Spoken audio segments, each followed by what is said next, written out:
1 Coríntios capítulo 15. A ressurreição de Cristo é real. Irmãos, lembro-vos do evangelho que vos preguei, o qual também recebeste, no qual estáis firmes.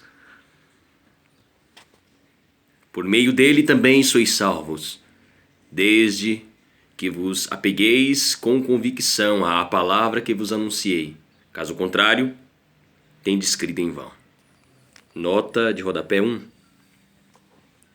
Aceitar a Cristo é apenas o primeiro passo de uma vida inteira caminhando em comunhão com o Espírito Santo. Se alguém não persevera na fé cristã, demonstra claramente que ainda não abraçou a fé salvífica. Paulo apresenta um resumo da defesa da fé cristã que havia se tornado um postulado da igreja primitiva. 1. As Escrituras comprovam que Jesus é o Messias prometido. Lucas 24, do versículo 25 ao 27. Salmos 16, do versículo 8 ao 11. Isaías 53, versículos 5, 6 e 11.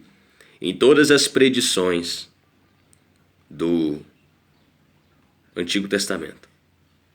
Segundo, o túmulo vazio, em centenas de testemunhos oculares da ressurreição corpórea de Jesus. Paulo cita apenas 6 aparecimentos aqui em Atos capítulo 1, do versículo 21, versículo 22.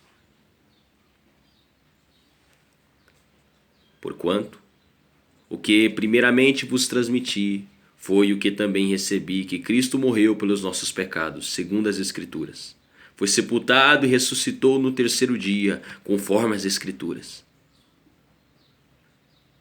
Isaías 53, Salmo 22, Salmo 24, Salmo 110, Salmo 2. E apareceu a Pedro e depois aos 12, nota de rodapé 2. Paulo é submisso à tradição dos apóstolos, especialmente aos que viveram mais próximos de Cristo. Paulo deixa claro que não foi o criador do pensamento e da tradição cristã. Ele afirma sua conversão a Jesus, seu aprendizado e respeito à doutrina dos primeiros apóstolos. Os verbos que emprega nos manuscritos gregos são termos técnicos que comunicam o sentido de receber e transmitir a tradição cristã da igreja primitiva. Apesar de toda a formidável cultura, capacidade intelectual e sabedoria teológica, Paulo fazia questão de salientar a pregação central dos evangelhos e dos apóstolos, que Jesus Cristo, Filho de Deus, veio à terra, andou entre nós, morreu sem pecado exclusivamente pelos nossos pecados, Hebreus 7:27. Foi sepultado, morreu como ser humano e foi ressuscitado. Somente Deus tem o poder de ordenar a ressurreição. Paulo tinha grande respeito pela espiritualidade e experiência de vida de Pedro, e costumava chamá-lo por seu nome aramaico, Cefas. A morte era compreendida por judeus e gregos como um estado de adormecimento das almas, que eram transportadas para um lugar celestial chamado Hades, tradução grega para Aides, derivada da expressão Sheol hebraica, Sheol, com um abismo dividindo o plano das almas salvas das perdidas, todas aguardando o dia do Senhor e o final dos tempos. Lucas 16, versículo 19 ao 31. Os judeus contavam qualquer parte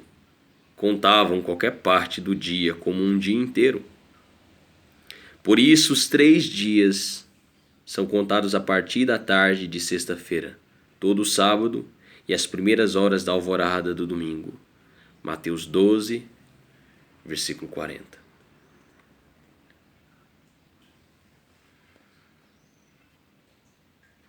Depois disso, apareceu a mais de 500 irmãos de uma vez, a maioria dos quais ainda vivem, embora alguns já tenham adormecido. Mais tarde apareceu a Tiago e a todos os apóstolos, nota de rodapé 3. Paulo cita algumas das muitas aparições de Cristo após a ressurreição. A Pedro, Lucas 24, 34. ao primeiro grupo de apóstolos e discípulos, conhecido como os 12. Lucas 24, do versículo 36 ao 43, João 20, do versículo 19 ao 23. Há mais de 500 discípulos na Galileia, Mateus 28, do versículo 10 ao 20. Pedro se refere ainda a Tiago, meu irmão de Jesus, Mateus 13, 55, o qual não acreditou em Jesus Cristo até o evento da ressurreição, João 7, 5. Mas depois se arrependeu e, convertido, dedicou toda a sua vida a serviço do Senhor, especialmente cooperando na liderança espiritual da igreja de Jerusalém. Atos capítulo 1, versículo 14 e Atos 15, 13. Jesus também se apresentou a todos os apóstolos, Atos 1, do versículo 6 ao 11. E, depois de todos, apareceu igualmente a mim, como a um que nasceu fora do tempo. Pois sou o menor dos apóstolos, nem mereço ser chamado apóstolo, porquanto persegui a igreja de Deus. Nota de rodapé 4. O aparecimento de Jesus Cristo a Paulo ocorreu cerca de 3 anos depois da sua ascensão aos céus. Paulo reconhece que não fez parte da primeira formação original dos apóstolos. Na verdade, Paulo estava, por causa do zelo à tradição judaico-religiosa e da cegueira espiritual, perseguindo a igreja, ao próprio Cristo. Saulo, Saulo, por que tu me persegues? Quando foi convertido e convocado pelo Senhor para servi-lo. Atos 9, do versículo 1 ao 8. Entretanto, uma vez alcançado pela graça de Jesus Cristo, dedicou-se de todo o coração ao Senhor e à evangelização do mundo, sendo reconhecido pelo próprio apóstolo Pedro como servo amado e apóstolo de Deus, 2 Pedro 3, versículo 14 ao 18.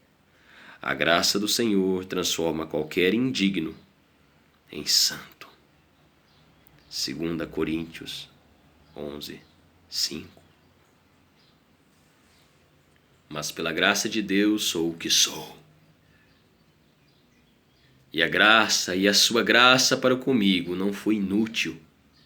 Antes, trabalhei mais do que todos eles. Todavia, não eu, mas a graça de Deus que vive em mim. Portanto, quer tenha sido eu, quer tenham realizado eles, é isso que pregamos e é nisso que crestes. Nós também ressuscitaremos. Ora, se tem sido proclamado que Cristo ressuscitou dentre os mortos, como é possível que alguns dentre vós afirmais que não existe ressurreição dos mortos? Então, se não há ressurreição dos mortos, nem mesmo Cristo ressuscitou. E, se Cristo não ressuscitou, é inútil a nossa pregação, como igualmente é improdutiva a vossa fé. Pior que isso, seremos considerados falsas testemunhas de Deus, porque contra ele testemunhamos que ressuscitou a Cristo dentre os mortos. Todavia, se é verdade que os mortos não ressuscitam, então ele também não ressuscitou a Cristo. Porquanto, se os mortos não ressuscitam, nem o próprio Cristo foi ressuscitado. E, se Cristo não ressuscitou, a vossa fé para nada serve, e continuais a viver em vossos pecados. Sendo assim, também os que dormiram em Cristo estão perdidos. Ora, se a nossa esperança em Cristo se restringe apenas a esta vida, somos mais miseráveis de todos os seres humanos. Nota de rodapé 5. Alguns em Corinto estavam afirmando não haver ressurreição do corpo. Para os gregos, toda a matéria era considerada como inerentemente má, por isso deveria ser aniquilada pela morte, o fim de todo mortal. De outro lado, os judeus criam que cada átomo do corpo sepultado ressuscitaria literalmente. Paulo arma um sistema lógico de raciocínio e corrige essas duas doutrinas errôneas. A ressurreição dos crentes. No entanto, em realidade, Cristo ressuscitou dentre os mortos, sendo ele o primeiro dos frutos dentre aqueles que dormiram. Porque, assim como a morte veio por um homem, da mesma forma, por um homem veio a ressurreição dos mortos. Porquanto, assim como em Adão todos morrem, em Cristo todos serão vivificados. Nota de rodapé 6. A ressurreição de Cristo seria reduzir o cristianismo a uma simples lenda religiosa. Sem a ressurreição de Cristo, o cristianismo seria reduzido a uma simples lenda religiosa. Não haveria remissão dos pecados. Romanos 4:25. A ressurreição de Cristo é o âmago da fé dos cristãos. 1 Pedro, capítulo 1, versículo 3. Paulo apela para a tradição histórica dos judeus e afirma que, assim como o primeiro molho da colheita, as primícias, era dedicado ao Senhor, em sinal de que toda a colheita pertencia a Ele e lhe seria dedicada por meio de todas as vidas que dependiam do fruto da terra, Levíticos 23, do versículo 10 ao 20, assim também. Jesus Cristo, que foi ressuscitado, é a garantia plena de ressurreição e vida eterna de todo salvo redimido por Deus. 1 Tessalonicenses 4, do versículo 13 ao 18. A morte veio à terra por meio de um só homem, Adão. Gênesis 3, do versículo 17 ao 19.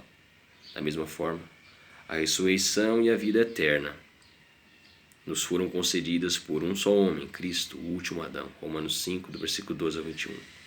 João 5, versículo 25. 1 Tessalonicenses 4, versículo 16, versículo 17, Apocalipse 20, versículo 6.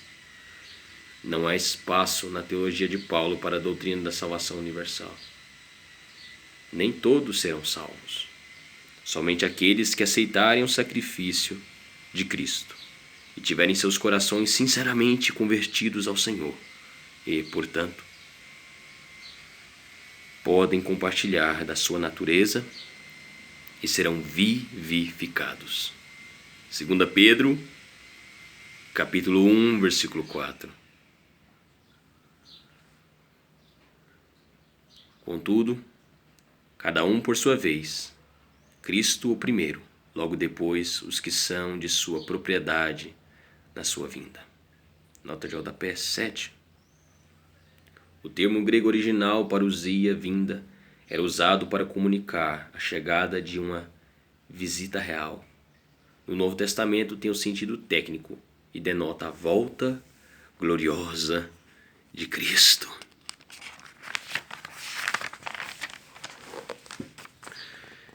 Então virá o fim, quando ele entregar o reino a Deus, o Pai, depois de ter destruído todo o domínio, potestade e poder. Nota de rodapé 8. A expressão original o fim tem a ver com a segunda e gloriosa volta de Cristo e todos os grandiosos acontecimentos profetizados nas Escrituras que a acompanharão. O início do reino de Cristo ocorre no momento de sua glorificação, Atos 2:32, Efésios 1, do versículo 19 ao 23. Por meio da igreja, o Senhor consolida sua vitória sobre todas as forças e inimigos do universo, Colossenses 2:15. Ao final dos tempos, havendo cumprido cabalmente sua missão, entregará o reino ao Pai.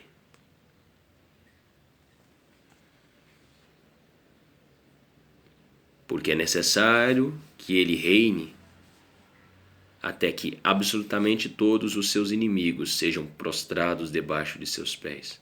E o último inimigo que será destruído é a morte. Nota de rodapé 9. O verso 25 é uma alusão ao Salmo 110, versículo 1, conforme Mateus 22, 44. A morte em grego, Thanatos, personificada como arqui-inimiga da vida, será aniquilada no fim dos eventos que acompanharão a volta triunfante de Cristo. Apocalipse 19, do versículo 11 ao 21, Apocalipse 20, do versículo 5 ao 14. do julgamento do grande trono branco, quando a morte e o Hades serão lançados no eterno lago de fogo. Pois ele tudo sujeitou debaixo de seus pés, porquanto, quando se afirma que tudo lhe foi submetido, é evidente que isso não inclui o próprio Deus, que conduziu todas as coisas à submissão de Cristo. Todavia, quando tudo lhe estiver sujeito, então o próprio Filho se submeterá àqueles que todas as coisas lhe colocou aos pés, a fim de que Deus seja absolutamente tudo em todos. Nota de rodapé 10. As três pessoas da Trindade são iguais em divindade e dignidade. São iguais em divindade e em dignidade. A subordinação que se estabelece apenas quanto à função de cada pessoa. Deus Pai é o Senhor e cabeça supremo da Trindade. Deus Filho tem a função de cumprir a vontade soberana do Pai, na criação como na plena redenção da raça humana. Deus Espírito é enviado pelo Filho como selo da salvação e poder espiritual para habitar e capacitar o crente a fazer a vontade do Pai, com o objetivo de que Deus seja tudo em todos. Se não há ressurreição, que farão aqueles que se batizam pelos mortos, se, de maneira alguma, os mortos não ressuscitam? Por qual razão, então, se batizam? Em benefício deles? Nota de rodapé 11. Paulo faz referência a mais uma prática equivocada e antibíblica dos coríntios, com a principal finalidade de evidenciar a contradição que há nas pessoas que dizem não crer na ressurreição ou na vida após a morte, mas que ao mesmo tempo participam de rituais envolvendo o além. Há mais de 50 interpretações sobre esse texto publicadas em comentários teológicos em todo o mundo, porém, o mesmo continua envolto em certa obscuridade. De igual modo, nós mesmos, porque estamos nos expondo a perigos o tempo todo. De igual modo, nós mesmos, porque estamos nos expondo a perigo o tempo todo? Por quê? Todos os dias enfrento a morte. E afirmo isso, irmãos, porquanto sois meu orgulho em Cristo Jesus, nosso Senhor. Portanto, se foi simplesmente por razões humanas que lutei com feras em Éfeso, que lucro obtive nisso? Ora, se os mortos não ressuscitam, comamos e bebamos, pois amanhã morreremos. Nota de rodapé 12. Paulo, como cidadão romano, jamais foi obrigado a lutar com feras, Atos 19, como ocorreu com milhares de cristãos gentios ou judeus por ordem do império nas arenas de Roma. Paulo se refere metaforicamente aos próprios líderes judeus e romanos que o perseguiram acirradamente como feras, em Éfeso, 2 Coríntios, capítulo 1, versículo 8, conforme Salmo 22, do versículo 12 ao 21. Paulo apela novamente para o raciocínio lógico dos coríntios, ao afirmar que seria um total contrassenso sofrer todo tipo de perseguições e humilhações para proclamar a ressurreição de Cristo, se esta não fosse um fato verídico. 2 Coríntios 11, do versículo 23 ao 29. Paulo usa um antigo e conhecido ditado popular para enfatizar a ideia de que se Cristo não houvesse ressuscitado, a vida terminaria mesmo no túmulo, e então o melhor seria gozar os dias de forma hedonista, ou seja, buscando prazer. Isaías 22, versículo 13. Não vos enganeis, as más companhias corrompem os bons costumes. Nota de rodapé 13. Paulo está convencido de que tem argumentos poderosos para rebater a filosofia grega. Por isso, cita a conhecida e apreciada comédia grega Thais, escrita pelo antigo poeta grego Menandro, a fim de advertir os próprios cristãos gregos para não se deixarem levar pelos falsos argumentos e vãs filosofias.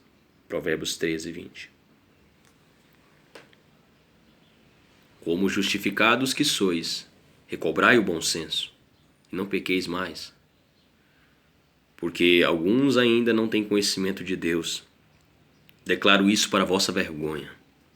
Nota de rodapé 14.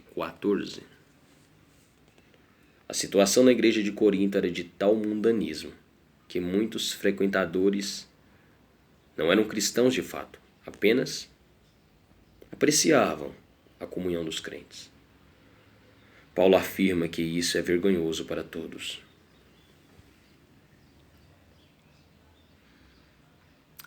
Os novos corpos dos ressuscitados. Entretanto, é possível que alguém questione como ressuscitam os mortos. E com que espécie de corpo ressurgirão? Insensato! O que semeia não nasce, a não ser que primeiro morra. Quando semeais, não semeais o corpo que virá a ser, mas apenas uma simples semente, assim como a semente de trigo ou outra qualquer. Mas Deus lhe dá um corpo, como determinou, e a cada espécie de semente dá seu corpo apropriado. Nem toda carne é da mesma espécie. Os seres humanos têm uma espécie de carne, enquanto os animais possuem outra, as aves outra e os peixes uma outra diferente. Também existem corpos celestes e corpos terrestres. Todavia, um é o esplendor dos corpos celestiais e outro diferente é o brilho dos corpos terrestres. Um é o esplendor do sol, outro da lua, e outro ainda o fulgor das estrelas, e as estrelas diferem em luminosidade umas das outras. Assim será com a ressurreição dos mortos. O corpo que é semeado é perecível e ressuscita imperecível. É semeado em desonra, mas ressuscita em glória. É semeado em fraqueza, porém ressuscita em poder. É semeado um corpo natural, contudo ressuscita um corpo espiritual. Ora, se há corpo natural, há também corpo espiritual. Nota de rodapé 15. Paulo usa uma série de analogias para demonstrar que, no caso da ressurreição, Deus tomará um corpo natural, em grego, psikikon, desculpe meu grego aí, perecível, corruptível, fraco e pecaminoso, e o transformará na ressurreição num corpo espiritual, em grego, pneumático, glorioso, imperecível, incorruptível, poderoso e sem pecado.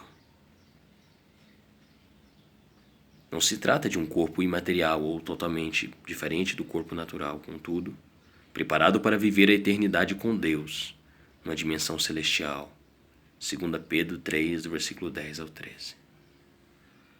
Da mesma forma está escrito: Adão, o primeiro homem, foi feito alma vivente. O último Adão, no entanto, é espírito vivificante. Assim, não foi o espiritual que veio primeiramente, mas sim o natural. Depois dele, então, chegou o espiritual. O primeiro homem foi formado do pó da terra, o segundo homem é dos céus.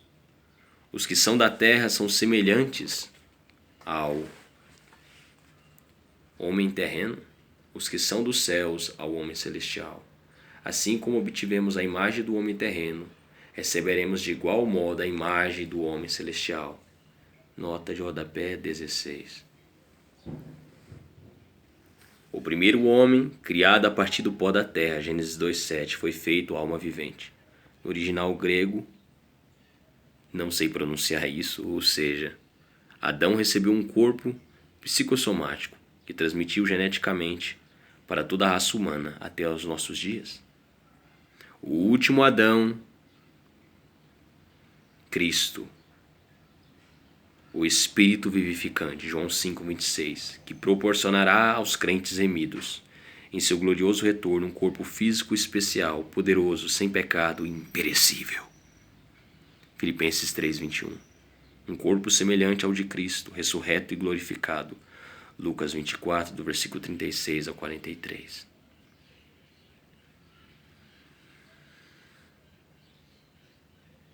Todos seremos transformados. Contudo, irmãos, eu vos afirmo que carne e sangue não podem herdar o reino de Deus, nem o que é perecível pode herdar o imperecível. Eis que eu vos declaro um mistério. Nem todos adormeceremos, mas certamente todos seremos transformados. Nota de rodapé 17. O corpo e o sangue não são elementos pecaminosos em si mesmos, mas constituem a natureza psicossomática dos seres humanos, e necessita ser transformada para que possa viver eternamente no ambiente celestial com Cristo. Hebreus 2,14, Hebreus 5,9. Paulo revela que o grande evento da ressurreição mundial se dará numa fração de tempo. No original grego, átomos, a menor unidade referencial de tempo e matéria. Todos os seres humanos, quer vivos por ocasião do glorioso retorno de Cristo, quer já mortos, receberão instantaneamente novos corpos gloriosos. Esse será o grande som da trombeta profetizado. Mateus 24:31, 1 Tessalonicenses 4:16, Apocalipse 11:15. Paulo vivia cada dia de sua vida numa espécie de antegozo espiritual pela certeza absoluta que tinha do glorioso retorno de Cristo, da ressurreição e da vida eterna de todos os crentes. No momento, no abrir e fechar de olhos, ao som da trombeta, ao som da última trombeta, porquanto a trombeta soará, os mortos ressuscitarão incorruptíveis e nós seremos transformados. Pois é impreterível que esse corpo que perece se revista de incorruptibilidade, e o que é mortal se revista de imortalidade. No momento em que este corpo perecível se revestir da incorruptibilidade e o que é mortal for revestido da imortalidade, então se cumprirá a palavra que está escrita: devorada, pois, foi a morte pela vitória. Onde está, ó morte, a tua vitória? Onde está, ó morte, o teu aguilhão? Porquanto o aguilhão da morte é o pecado, e o poder do pecado é a lei. Nota de rodapé 18. Foi o pecado, desobediência de Adão que nos sujeitou ao poder da morte. Gênesis 3, Romanos 5:12. O aguilhão, no original grego centron, é como um ferrão do escorpião ou do marimbondo. O aguilhão não é a morte, mas sim o pecado inoculando seu veneno letal na alma e no corpo de quem não se arrepende diante de Cristo e, portanto, não é perdoado. Apocalipse 9:10. A lei de Deus é clara em relação ao pecador que não se arrepende. A conversão, o único antídoto eficaz, e a pena de morte eterna. Isaías 25:8, Oséias 13:14.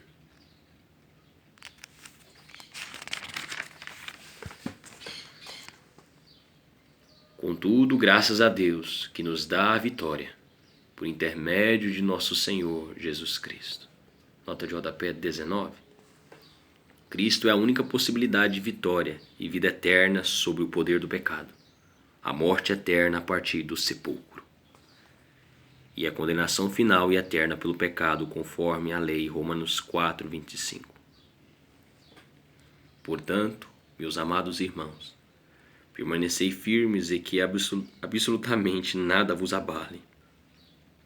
Dedicai-vos dia após dia à obra do Senhor, plenamente conscientes de que, no Senhor, todo o vosso trabalho jamais será improdutivo.